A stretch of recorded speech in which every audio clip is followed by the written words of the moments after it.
All right, welcome to today's Explainer. Today we're unpacking a truly profound philosophical text titled Empires, Nations, and Society. If you're the kind of person who loves frameworks that take you all the way from the grand, sweeping arc of global history right down into the quiet, everyday decisions of your own life, well, you are in the perfect place.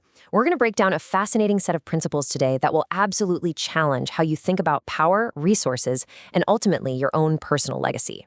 Think about this powerful juxtaposition for a second. Subjugate an empire and it will surely crumble, versus build a nation and it will inevitably rise. The author is telling us right out of the gate that forced control, subjugation, is totally doomed. But organic, intentional building, that has inevitable, lasting upward momentum. She's taking us on a journey here, starting from these massive, macro geopolitical ideas and, as you'll see, zooming all the way into our micro-personal choices. Part 1. The Vision of Oluyomi. So before we unpack the rest of these principles, we really need to establish whose worldview we're actually exploring today. Understanding her lens is going to unlock so much meaning for us. This is the author Oluyomi Oladevid. She is a proud Nigerian, and she describes herself as someone with a really deep, driving passion for people.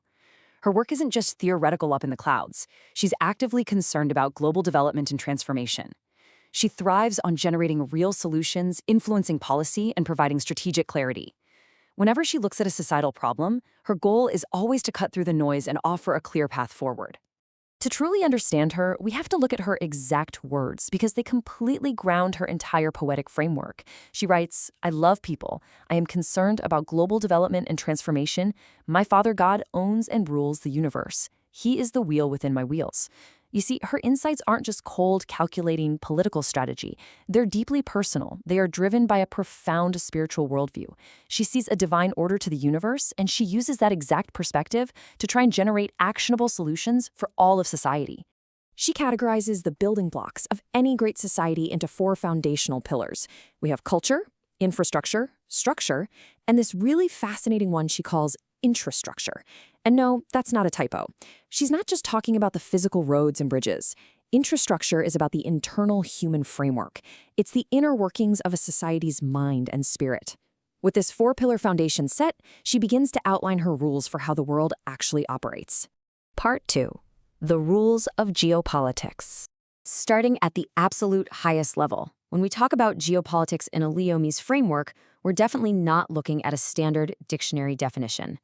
For her, geopolitics is about the macro-level actions of leadership and empires, and most importantly, their inevitable, sprawling consequences. She sees these massive political outcomes as being driven by very straightforward, totally contrasting actions by those in power. Look at this heavy, cautionary metaphor she uses. Castrate a palace and live among eunuchs. If leadership strips away the power and autonomy of those around them out of fear or an obsessive need for control, well, they're just left with a sterile, powerless environment. But conversely, endue a populace and they become fruitful. By empowering and equipping the people with what they actually need, leadership creates true growth and abundance.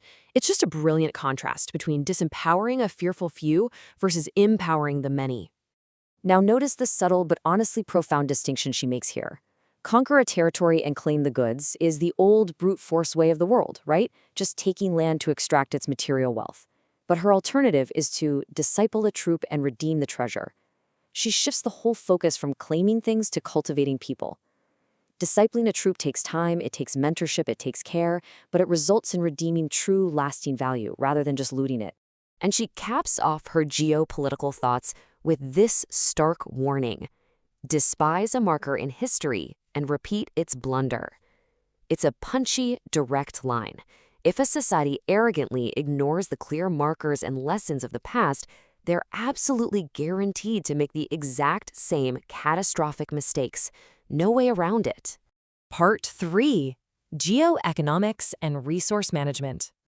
Moving down the scale from global politics, we enter the realm of economic principles and how these exact same concepts apply to our organizations and our businesses.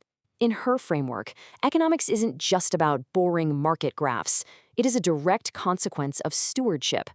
It's about how the stewardship of resources, whether it's literally the smallest quarter in your pocket or the largest harvest in a field, scales into either massive returns or total catastrophic failures. It all comes down to attentiveness. I absolutely love her use of scale here. Squander a resource and it will abate. It diminishes, it just fades away. It's the obvious outcome of waste. But the magic happens in the alternative. Save a quarter and it becomes a bank. It's not just that a quarter magically becomes 50 cents. She's saying the habit of saving something tiny is the exact same foundational principle required to build an entire financial institution. Discipline at the micro level creates macro realities. It's literally that simple. Here, she's contrasting negligence with active vigilance. If you install a lazy drone, if you put unmotivated, careless people in charge of your assets, you let the harvest fail. It's passive destruction. The proactive alternative is crystal clear. Set up a watchtower and get good returns. You have to actively guard, monitor, and protect your investments and your community if you actually want to see them thrive. She brings this geoeconomic section to a close by highlighting this straightforward, golden piece of advice. Learn a great principle and endure in business. Success isn't about some quick hack. It's about deeply understanding foundational truths and applying them over the long haul to guarantee longevity in any enterprise. Part 4. Geosocial and individual power. All right, transitioning down from the economics of business to the community level, this geosocial tier is where the fabric of a nation is actually woven. It is entirely dependent on the everyday choices and the character of individuals. It's about the profound societal impact of our personal attitudes, our intellectual humility, and our active pursuit of peace. She pairs these concepts together so perfectly. Demonstrate arrogance, and all you do is spotlight your ignorance. Arrogance is basically a neon sign pointing directly to what you don't know. But be willing to learn and be crowned with insight. Intellectual humility isn't a weakness in her eyes. It's the very thing that crowns a person with true power and understanding. This next pairing highlights a drastic difference in outcomes. Cuddle a street fight and end up in prison, right? A localized, petty, negative action leads straight to personal captivity. But on the flip side, seek and pursue peace and set the village at liberty. One single person actively pursuing peace has the power to liberate an entire community. Your individual social choices really do have a massive blast radius. Part 5. Building a noble legacy. This brings us to the climax of her framework. We've zoomed from empires down to businesses, to the village, and now we are zooming all the way in on the internal choices of the human heart and the ultimate legacy we leave behind. These lines feel incredibly intimate. Darken a mind and it will dwindle. When we withhold knowledge, truth, or hope, the human spirit physically shrinks. But enlighten the heart and it will live.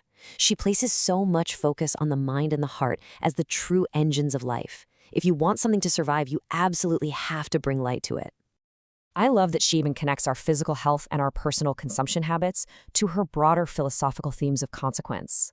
Binge a fatty junk and ache your bowels versus dine on humble fruit and bloom in health. It's just a great reminder that the law of cause and effect applies just as strictly to what we put on our dinner plates as it does to how we govern an entire nation. Her crucial point is captured perfectly right here. Clutch a passing wind and go empty-handed.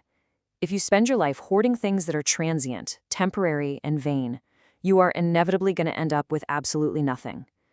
But share a token around and occupy the city. Just a simple act of generosity, of sharing what little you have, builds a network of lasting influence and true ownership in a community.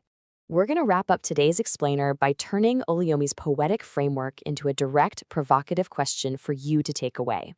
Looking at your own life and leadership, she essentially asks, will you indulge a servant and nurture entitlement, or train a child right and have a noble legacy? The choice between temporary comfort and enduring value is entirely in your hands.